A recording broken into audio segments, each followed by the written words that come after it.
leur propre publicité. C'est vous qui avez organisé ce colloque, c'est vous qui le Oui, on peut présidez. pas dire le contraire, oui. Et pourquoi ce colloque justement? Eh bien, parce que d'abord, je suis un agité, mais en dehors de cette considération, il y a le fait que je suis extraordinairement préoccupé par l'explosion démographique de l'Afrique.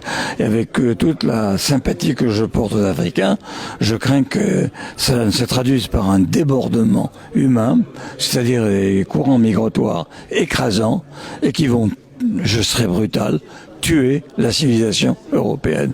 Parce que avoir 2 ou 3% d'Africains en Europe, c'est parfait. En avoir 30%, c'est la mort sans phrase. Alors je reviens un peu en arrière, j'ai écouté des intervenants avec sympathie, notamment Gourevitch, qui avait l'air de dire, bon, mais finalement, le danger est lointain, il est plus mesuré. C'est pas vrai. Le danger, il est là. Parce qu'en démographie, on peut faire des prévisions à peu près sûres à 30 ans. Mais nous sommes en 2015. 30 plus 2015, c'est 2045. Donc c'est demain, en réalité. Le problème, il n'est pas dans 3000 ans, il est dans 4 décennies. Et c'est la raison pour laquelle il faut réagir maintenant. D'ailleurs, ce que je propose, ce n'est pas de larguer des bombes atomiques sur l'Afrique. Ce que je propose, c'est un plan Marshall massif pour le développement de l'Afrique, un plan conditionnel, mais quand même qui soit contrôlé, comme d'ailleurs le fait le Fonds monétaire international, et deuxièmement, un programme massif visant à la libération de la femme africaine.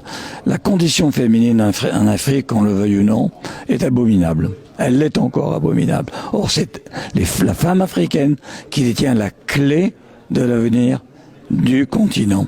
Est-ce que c'est pas donner une réponse occidentale à un problème africain et justement rentrer dans les mêmes erreurs qu'il y a pu avoir pendant la colonisation? Vous avez tout à fait raison, c'est une réponse occidentale parce qu'il n'y en a pas d'autre. C'est un problème africain parce que c'est pas le nôtre. Nous, c'est l'inverse. Nos femmes n'ont pas assez d'enfants et on leur reproche suffisamment, avec suffisamment de force. Et donc, par conséquent, puisque les Africains n'ont pas été capables d'inventer la réponse eux-mêmes, eh bien, il faut bien que quelqu'un le fasse et c'est nous.